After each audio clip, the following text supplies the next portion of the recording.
Bună tuturor, eu sunt Octen Întreg și astăzi o să reacționez la Secret Force Studio. Bun, hai să începem. Data trecută am făcut o reacție la Zoo, chestia asta Rift 2 și din ce observ nu au scos un episod 3, dar au început să facă o serie concretă. Adică nu doar 3 episoade din ceva, un fragment care se leagă într-un mod ciudat. Deci, hai să începem cu primul episod al primului sezon din Eldritch Paradox.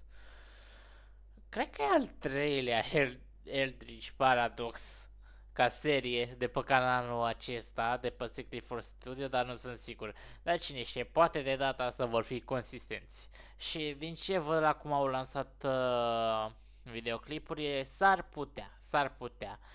Dar văd că episoadele din primul sezon nu sunt cele mai lungi și din cauza asta cred că o să reacționez la tot primul sezon. Dacă vă uitați, avem o compilation, să zic așa, avem tot sezonul complet și da, cred că o să reacționez numai la primul sezon, la tot primul sezon. Bun, hai să nu mai lungesc.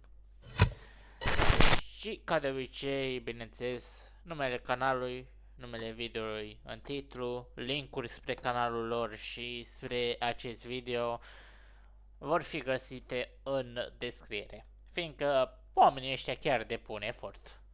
Hai să vedem.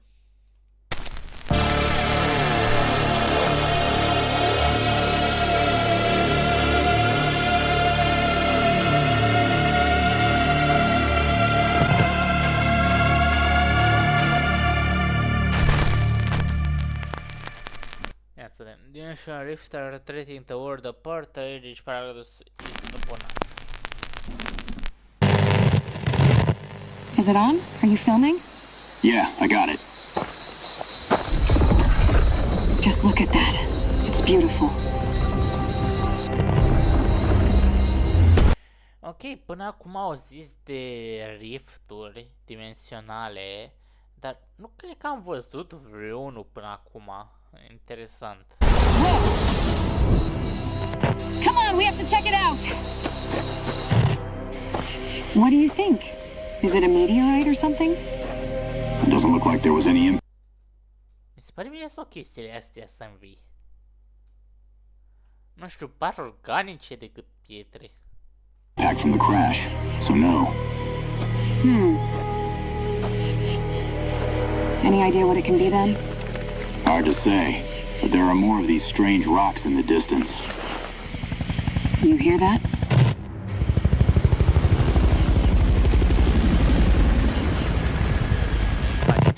Ce mai probabil. Looks like they are landing.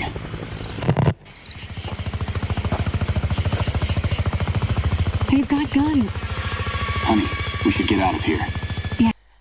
Vin cu elicoptere care cred că sunt Black Hawks. Nu sunt sigur, dar s-ar putea să fie Black Hawks. Și ei se miră ca oarme. Adică să fim serioși. You're right. What the hell? Am ghicit.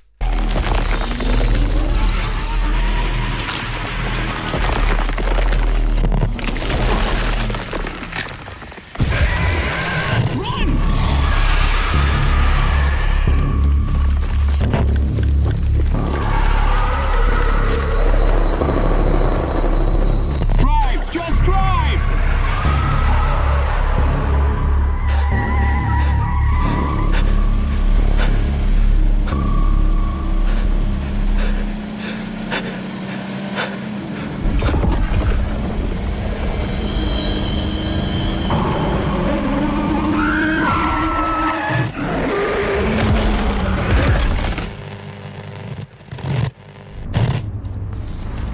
The tear stones work.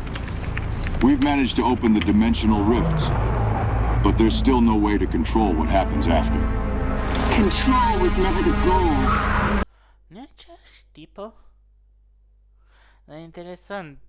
Deci, vedem facțiunea asta MOV destul de des. Adică MOV-ul e foarte proeminent în seriile făcute de Secret Force Studio. Și mereu e legat de partea rea, adică de cei răi, cei care creează problemele. Și din ce îmi dau seama, grupul ăsta MOV încearcă să creeze moși, nu să-i creeze, să-i aducă din alte lume, adică ei au creat paradoxul ăsta și din ce îmi dau seama încearcă să avanseze spre paradox. Dar încearcă și să controleze creaturile astea, din ce am înțeles. De asemenea, experimente, oricum, sunt băgați în multe chestii și din ce îmi dau seama, nu pare că ar fi vreun grup în universul ăsta care să știe de existența lor. Cel puțin nu din câte știu. Just observe how long they stay open and what comes through. This can't be right. Dispatch said we were responding to a suspicious person report, not a goddamn disaster zone. Maybe we got the wrong address? This place looks like a hurricane tore through it. No, this is the place. Witnesses reported seeing a guy in a hood, dressed in purple, doing weird stuff. That's way too much destruction for just one person, if you ask me. No kidding. But where the hell is everyone? What's that blue smoke in the distance? The Church of Cleansing Fire. Știu de biserica asta, știu, am mai văzut-o în videouri și în serii din Teoretic Paradox Universe, să zic așa. Am mai menționat de ei. Deci, din ce îmi dau seama, ar fi existat înainte de acest paradox. Ok. Hey, stay close. I think I just heard something. All right, lead the way. That sound? You hear it too? Over there, look!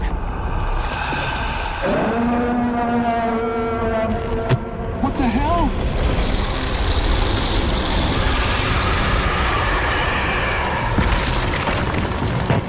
You see that too, right? Tell me I'm not losing my mind.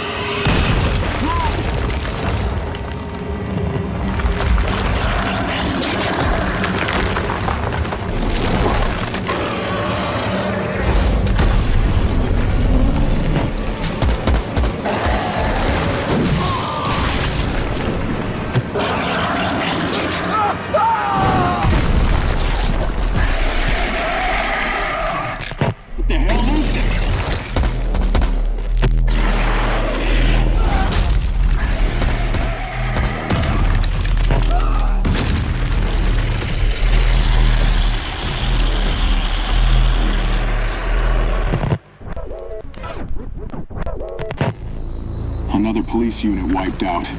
This is getting out of hand. If these DRT attacks keep escalating, we won't be able to cover it up much longer. There won't be a need. I heard Protocol No Return is about to be initiated. For real? It's that bad? Yeah, full-out war is about to begin. Stați, n-am apucat să citesc. Yeah, full-out war is about to begin. Many immortal founders are truly left. Huh? How many immortal founders are truly left? La Guardian se referă oare? La Demon, poate? Fondatora Bisericii Focului, sau cum o zicea? Da, dar din ce-mi dau seama, până acum, guvernele, sau cel puțin guvernul american, mai au după elicoptere, că de fel Black Hawks și sunt o mini-emblemă a forțelor armate ale Statelor Unite, încearcă să mușomalizeze.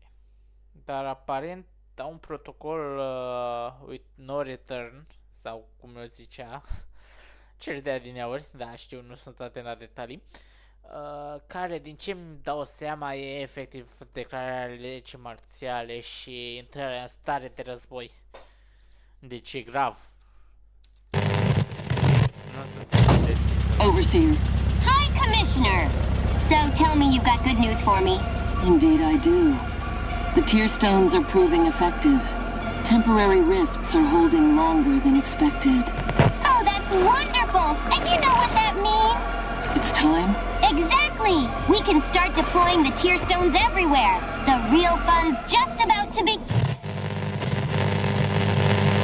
I have to get this on camera. This isn't real. It can't be. You saw it too? That was insane, right? Run away, you fool! Yeah, guess I'm the only one crazy enough to want a closer look.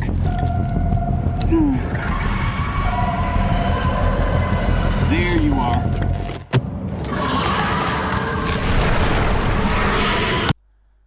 Doar fugi. Efectiv, doar fugi. Oh my god. Look at the size of that thing. Man, I can't wait to show this to everyone.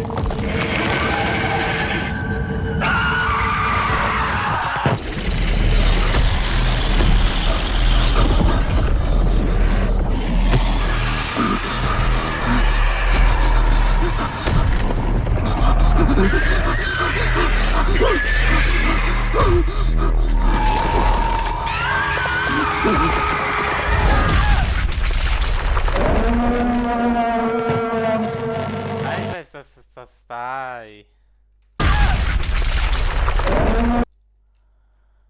Ah, e tipa aia mov. Ok.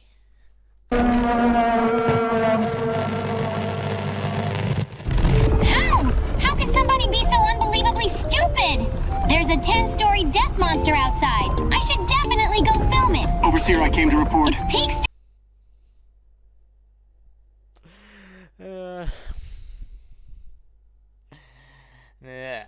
Cred că toată lumea își dă seama la ce face referință.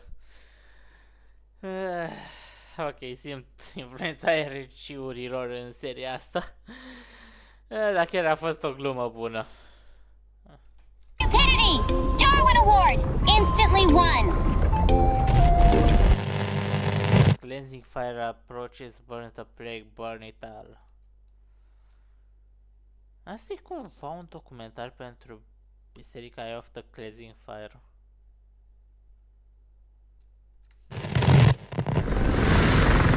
Alright, someone want to tell me what the hell's going on? Man, I heard it was an alien invasion. Yeah, right. Illegal aliens. Probably some big-ass training hub. Yeah, well, whatever this is, I doubt we're gonna like it. Anyway, I gotta report to the armory. Let's be real. This is just another over-the-top training exercise. Keep us on edge, make sure we...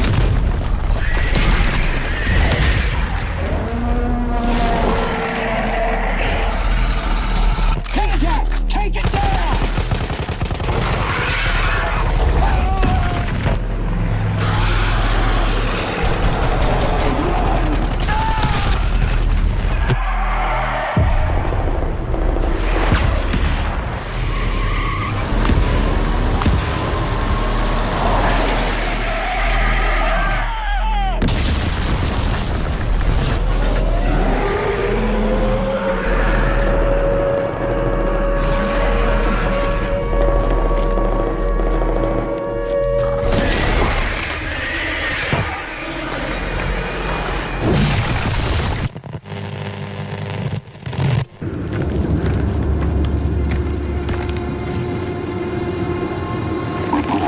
As expected, conventional firepower was nearly useless. And the soldiers, well, their training wasn't meant for this. They never stood a chance. Good. Now, TSU will play their role.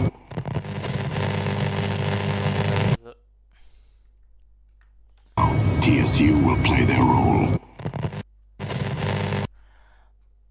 There was a first generation, but no records remains. Just let me through so I can get the hell out of here. Sorry, but I can't let you pass! Look, my car's right there, 10 meters away. We're under strict orders. No one passes. Please head to the evacuation point. It's not safe here. That's exactly what I'm trying to do. But I need my car to get there. We can't allow that. So you'd rather let me get stranded? What? What the hell was that? Trust me, you don't want to know. Even if I told you, you wouldn't believe it.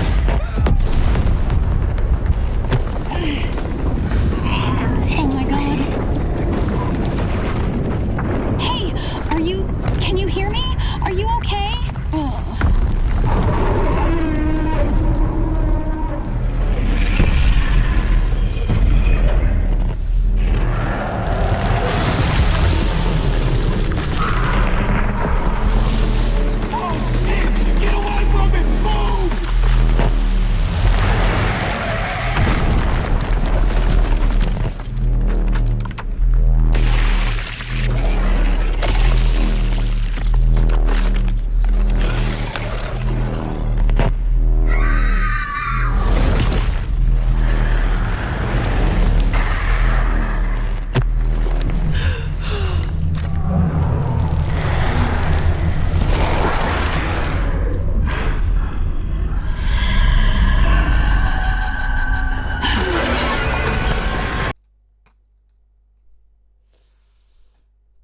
Știu că trebuie să fie horror înfricoșătoare, dar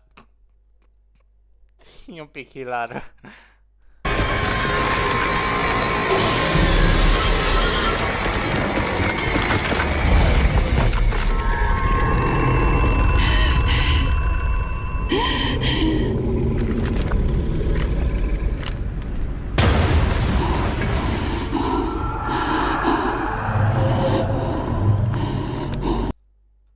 Stai să grijesc.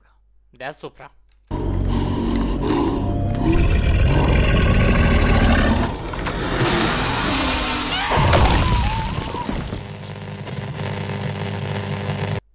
Am fost pe aproape, relativ.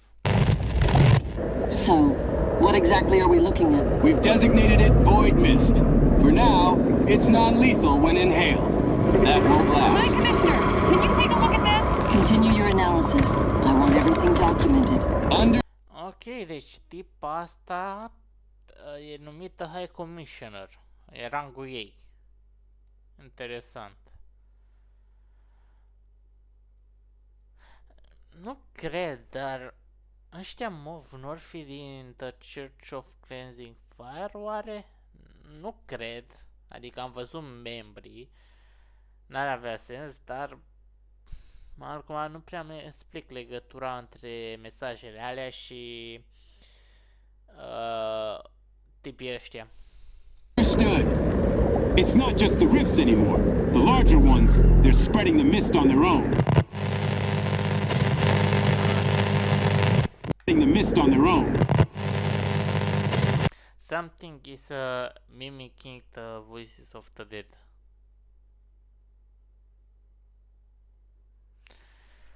Sigur, de ce nu?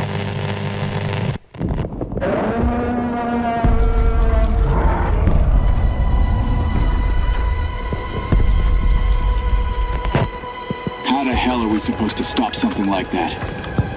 An M4 ain't gonna do a damn thing. Sarge, any news from command? When are the big guns rolling in? Carter just wrapped up his call with command. Let's go see what he heard. This is it. This is the end.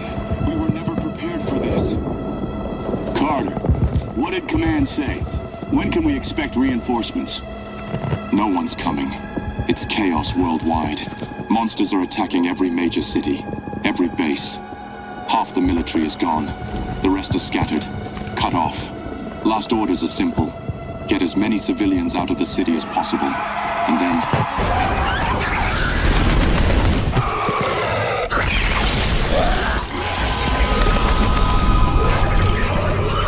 He killed him!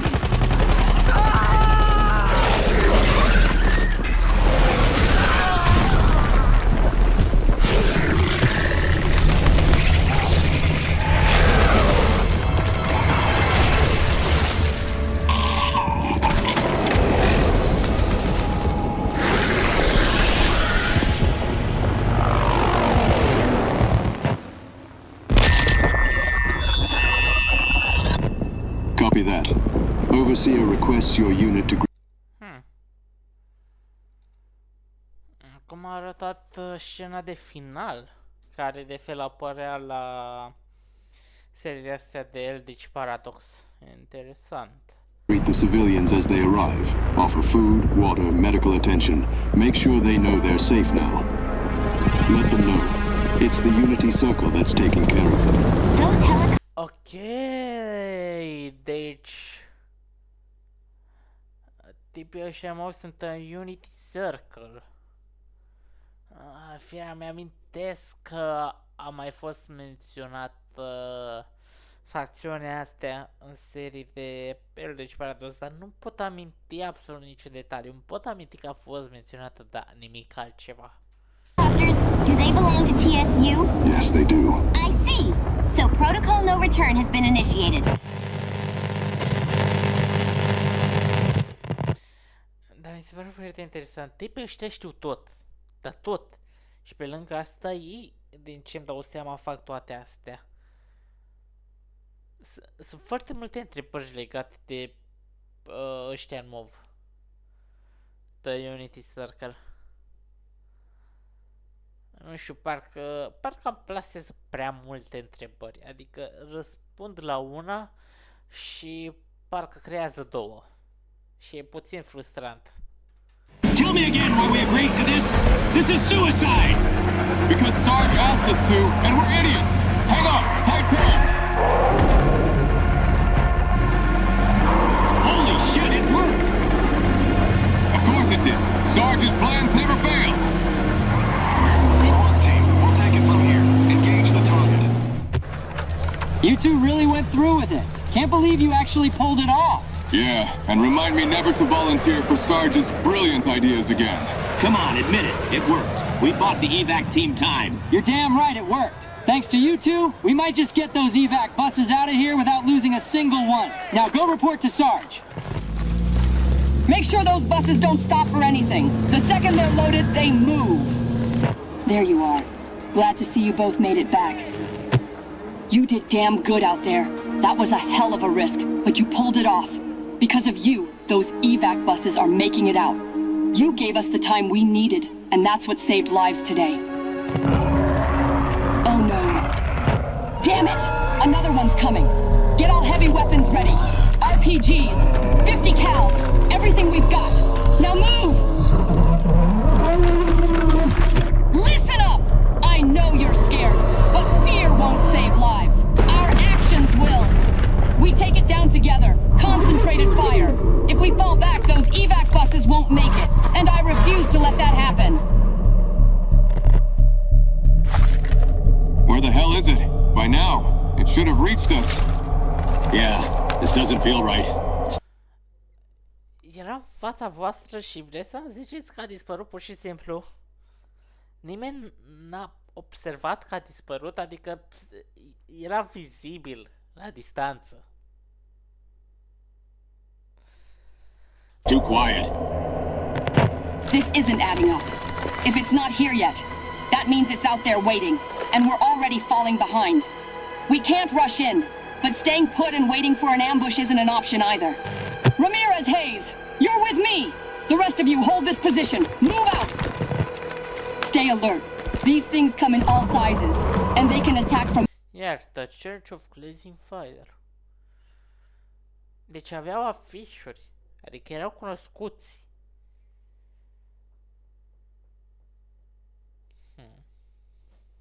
Any direction.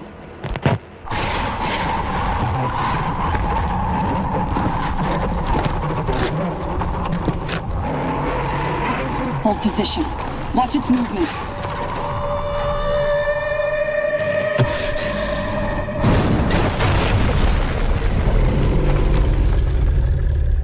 Looks like we got lucky. It's moving the other way. Fall N-aș fi atât de sigur. back slowly.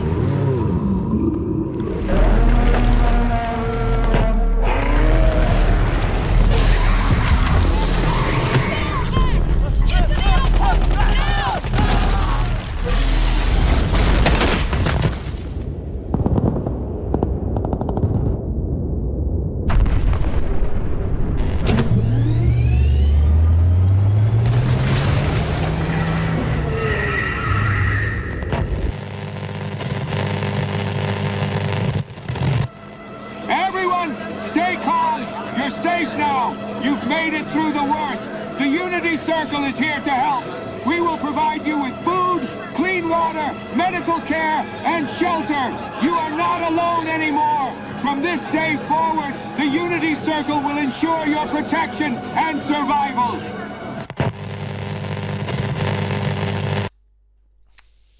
Dispare prea rapid. Protection and survival. Deci they're saving the earth, are they?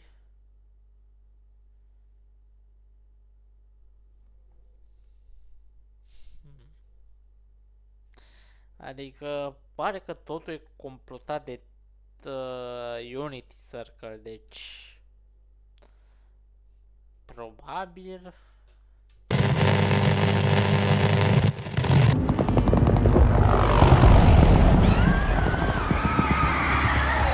All right. The evac buses are gone. Civilians are out. So, what's next? Our best bet?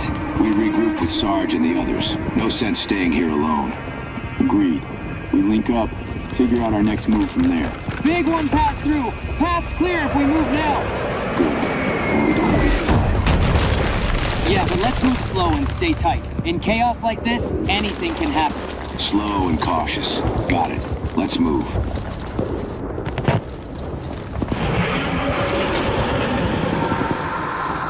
Wide open space ahead.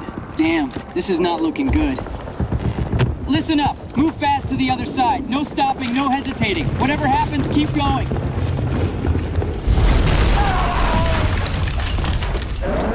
Asta a fost doar overkill, să fim serioși.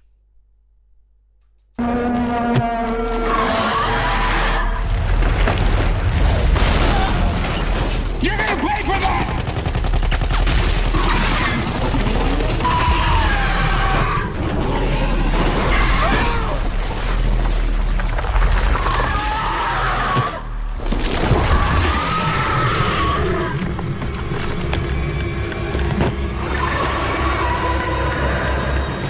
Get into cover!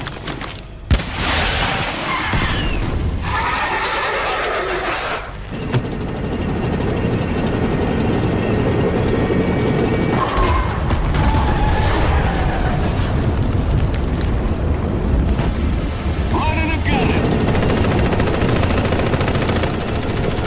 Soldier, you hurt? Need medical attention? No. No, I'm good. Good to hear. All right, Command wants us moving to Sector 19. There should... Wait, who the hell are you guys? We're the ones who show up when all hope is gone.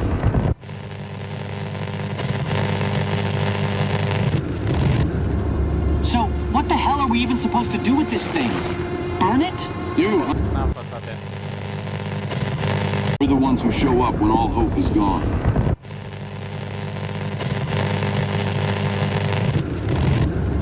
Nu mai scrie nimic acum.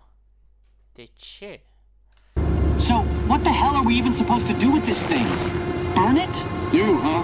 Unity Circle handles disposal. It's their specialty. Wait, what's the Unity Circle? Thank you, operatives.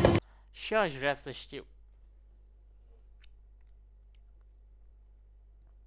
Deci TSU este efectiv doar marioneta cercului.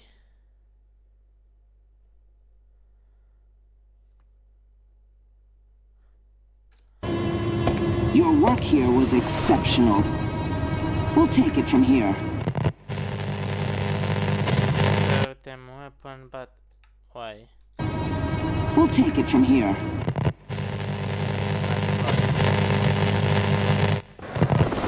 Sarge?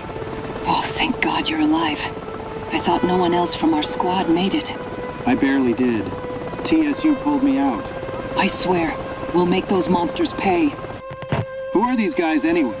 Some kind of government black ops unit? No, believe it or not, they're PMCs.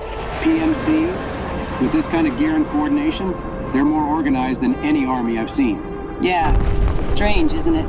Word is, they were fighting these things before this chaos even started. So, what's the plan now? Mercenarii care i-a folosit tipa aia, fier îmi scapă numele. Mercenarii ăia din filmul cu Siren Head și Cartoon Cat.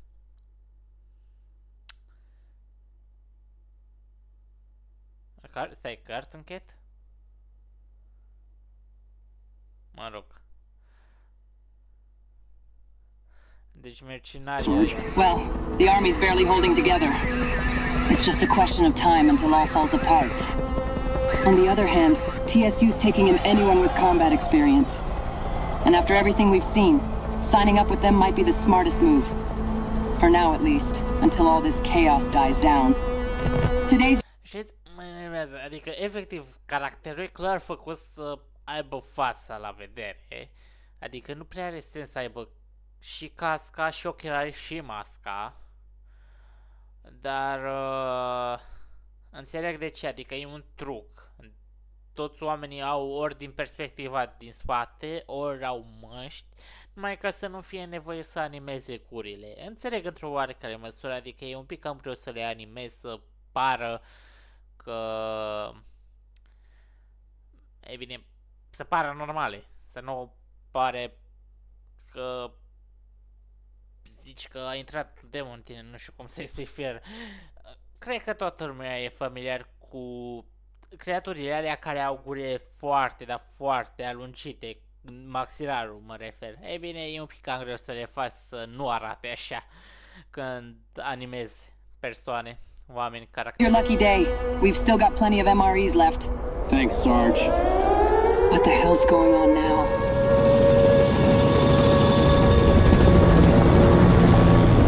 What's happening? Where's everyone going? Massive DRT just came through a rift. It's heading straight for this A sector. what? What the hell is a DRT? Dimensional rift target, but that's not the point. You need to move, now! We can't stop this one. And take one of our rifles. It's the only thing that can punch through their hide. Everyone! Grab your gear. We need to leave. Now move! No way. This can't be real.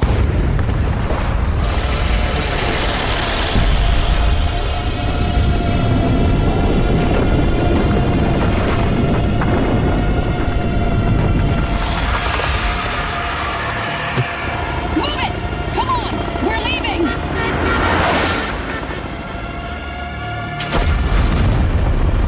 Move! I've got you! Lift off! Get us out of here!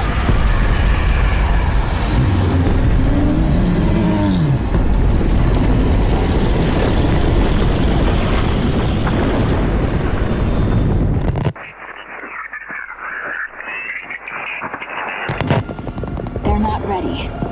They still need at least 2 more years of training. In 2 years, there may not be a world left to protect. You do realize the casualty rate will exceed any acceptable threshold. We no longer have the luxury of acceptable outcomes. Deploy the second generation.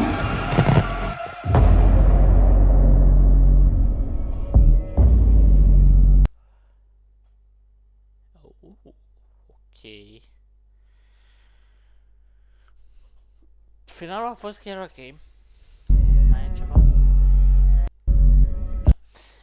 Trebuie să zic că în unele părți animațiile nu erau cele mai bune. Se poate vedea că nu au depus cel mai mare efort în crearea seturilor, respectiv pe partea de părți, orașe, pământ și astea, și unele animații chiar animațiile chiar au avut niște momente proaste. Sunt câteva trucuri pe aici pe acolo care le-au folosit să le ușureze viața. Acolo e relativ de înțeles. Dar nu știu, parcă nu e aceeași calitate cum aveau în filmele lor originale, alea mai vechi. Cu FNAF, cu Siren Head, cu Cartoon Cat. Cartoon Cat parcă era. Se era Bendy. Nu mai țin minte, chiar nu mai țin minte. Dar, da, sincer, puțin dezamăgitor. Interesant, adică au început să facă o consistență în seriile lor, să înțelegi ce se întâmplă. Au pus întrebări, au răspuns la unele din ele, unele le-au lăsat fără răspuns, probabil ca să atragă pentru sezonul 2.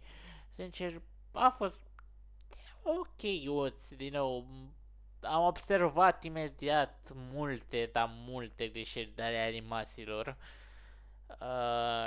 care m-au enervat, adică, de exemplu, acum la final când întindea mâna comandantul ăsta să ne ridice caracterul, sau mă rog, să ridice caracterul cu cameră în elicopter, s-a îndoit într-un mod puțin cam ireal. Elicopterele când zbureau și trăgeau gloanțele nu prea se duceau, pur și simplu doar cădeau, sau când soldații trăgeau gloanțele treceau prin monștri, chiar dacă loveau. Ceea ce nu înțeleg de ce acolo totuși, adică puteai să aranjezi să dispară după un timp efectul de glonț. Dar nu știu, chiar nu știu. A fost din nou ok, dar se putea observa niște colțuri tăiate, să zic așa. Dar da, cam atât cu acest video. Eu am fost Răcotenent și eu zic papa până data viitoare. Pa, pa!